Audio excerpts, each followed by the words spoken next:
Assalamualaikum warahmatullahi wabarakatuh. Perkenalkan, nama saya Ainun Nadia. Saya dari Universitas Pancasakti Bekasi, Prodi Manajemen. Di sini saya akan mengerjakan tugas UAS mata kuliah Perekonomian Indonesia. Oke, langsung saja pada materinya. Yang pertama, pertumbuhan ekonomi merupakan proses perubahan kondisi perekonomian suatu negara secara berkesinambungan menuju keadaan yang lebih baik selama periode tertentu. Suatu perekonomian dikatakan mengalami suatu perubahan akan perkembangannya apabila tingkat kegiatan ekonomi lebih tinggi daripada yang dicapai sebelumnya.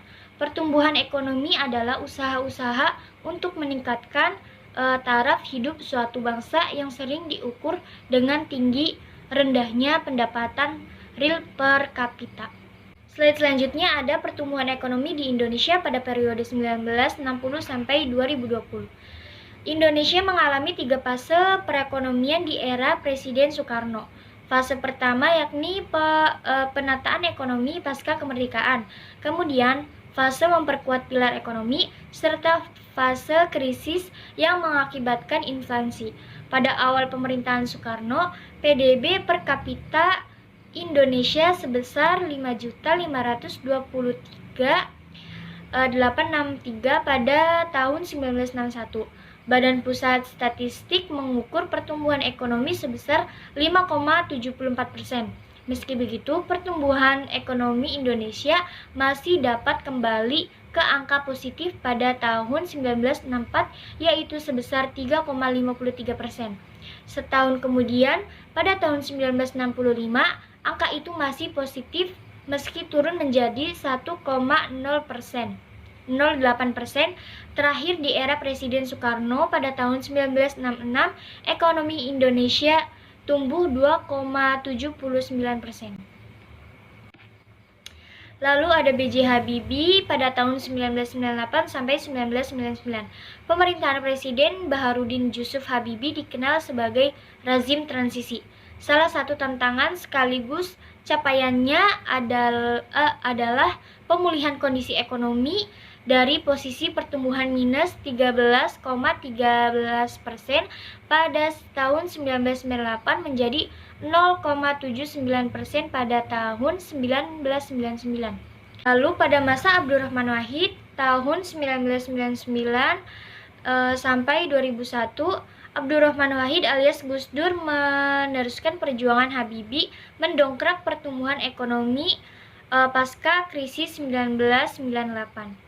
Lalu pada masa Susilo Bambang Yudhoyono pada tahun 2004 sampai 2014, meski naik turun, pertumbuhan ekonomi Indonesia di bawah kepemimpinan Susilo Bambang Yudhoyono atau SBY relatif stabil.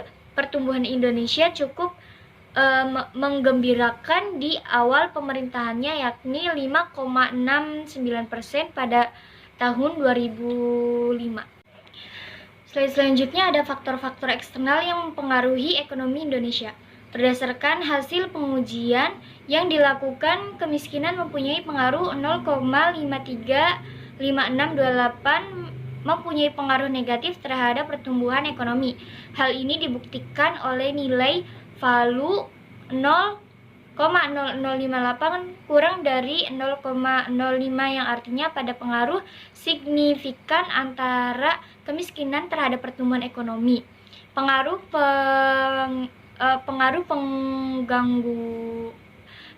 pengangguran terhadap pertumbuhan ekonomi berdasarkan hasil pengujian yang dilakukan, pengangguran mempunyai pengaruh 0,037491 mempunyai pengaruh positif terhadap pertumbuhan ekonomi. Slide selanjutnya ada prospek ekonomi bisnis dalam era perdagangan global. Masuk akal jika mengetahui bahwa hampir seluruh negara terkena dampak dari perang dagang Amerika Serikat dan Cina. Dan sebuah kebenaran pula jika harga komoditas menyebabkan penurunan tajam dalam perdagangan global sejak tahun 2012. Lantas, investasi global melambat. Fakta lainnya, sejumlah negara sebagai mesin pertumbuhan di Eropa, Jepang, dan lainnya kini melambat. Belum lagi kebijakan proteksionisme Amerika Serikat dan keluarnya Inggris dari Uni Eropa. Beberapa isu tersebut patut mendapat perhatian lebih jika melihat Indonesia yang menarik.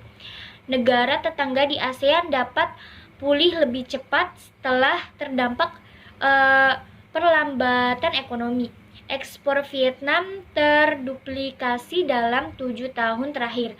Sebaliknya, ekspor Indonesia di tahun 2012 jatuh 20% dari 2011.